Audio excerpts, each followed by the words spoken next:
অসাধারণ শিক্ষণীয় একটি গল্প, তাই সবার কাছে অনুরোধ রইল একটু কষ্ট হলেও পুরো গল্পটি শোনার। দিনরাত ঝগড়া করা দুই সতীনের মাঝে হঠাৎ করে একদিন ছোট সতীন মারা গেল। মারা যাওয়ার আগ মুহূর্তে তার 2.5 বছরের সন্তানটা বড় সতীনের হাতে দিয়ে বলল, আমার সন্তানটাকে দেখে রাখেন, আজ থেকে আপনি ওর একমাত্র মা, আর আমাকে ক্ষমা করে দিয়েন। পোলাডারে আপনার কাছে রাখা গেলাম, আপনার দুই সন্তানের মতোই ওরে লালন পালন করেন। বড় সতীনেরও ছিল 2 সন্তান, একটির বয়স 2.5 বছর, আরেকটির বয়স 5 বছর। এখন তার 3 সন্তান হলো। সেদিন থেকেই তার নিজের যে 2.5 বছরের সন্তানটাকে সবসময় সে কোলে নিয়ে থাকতো, তাকে কোল থেকে নামিয়ে সতীনের সেই 3 বছরের বাচ্চাটাকে কোলে নিয়ে থাকা শুরু করলো। মুখে তুলে খাইয়ে দেয়, কোথাও গেলে নিজের সন্তানদেরকে হাঁটিয়ে নিয়ে যায়, সৎ সন্তানকে কোলে করে নিয়ে যায়। এভাবে আস্তে আস্তে বড় হতে লাগলো সে। নিজের সন্তানকে দিয়ে অনেক কাজকর্ম করায়, মারধর করে, গালাগালি করে, অথচ সৎ সন্তানকে সবসময় আদর করে, তাকে দিয়ে কোনো কাজ করায় না। সবসময় কোলে তুলে রাখে, একা কোথাও যেতে দেয় না। কোথাও যেতে চাইলে সাথে করে নিয়ে যায়। সৎ ছেলে যা চায় তাই দেয়, অথচ নিজের সন্তানদেরকে তার কানা করিও দেয় না। এভাবে আস্তে আস্তে বড় হয়ে গেল সে।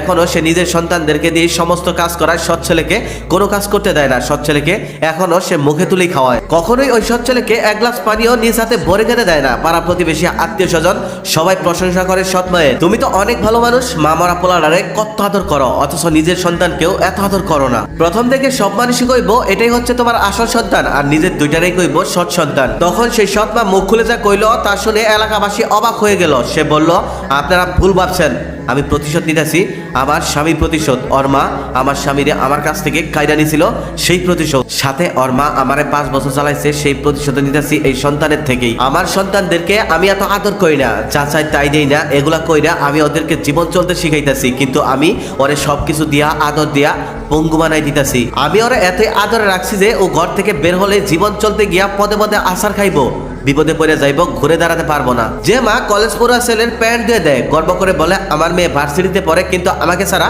একটা দিনও চলতে পারে না। আমি যদি বাড়িতে মাত্র একটা বেলা না থাকি, 1 মুঠো চাল সিদ্ধ করে তারা খেতে পারে না। এখনো ওদের সমস্ত কাজ আমাকেই করে দিতে হয়। আদতে আপনি হচ্ছেন একজন সৎ মা, আপনি হচ্ছেন মা হিসেবে অনেক ক্ষতিকারক। কেননা একটা সময় পর গিয়ে সবাইকে একা চলতে হয়, নিজের দায়িত্ব নিতে হয়, আর দায়িত্ব জিনিসটা হুট করে নেওয়া যায় না, তা পূর্বের অভিজ্ঞতা থাকতে হয়। কথায় আছে, বাস্তবেও দেখতে পারবেন, এক মায়ের এক সন্তান সবসময় খারাপ হয়। আদতে কিন্তু এক মায়ের এক সন্তানই আলাদা কিছু নয়, আসলে তাদেরকে অতি আদর ও ভালোবাসা দিয়ে নষ্ট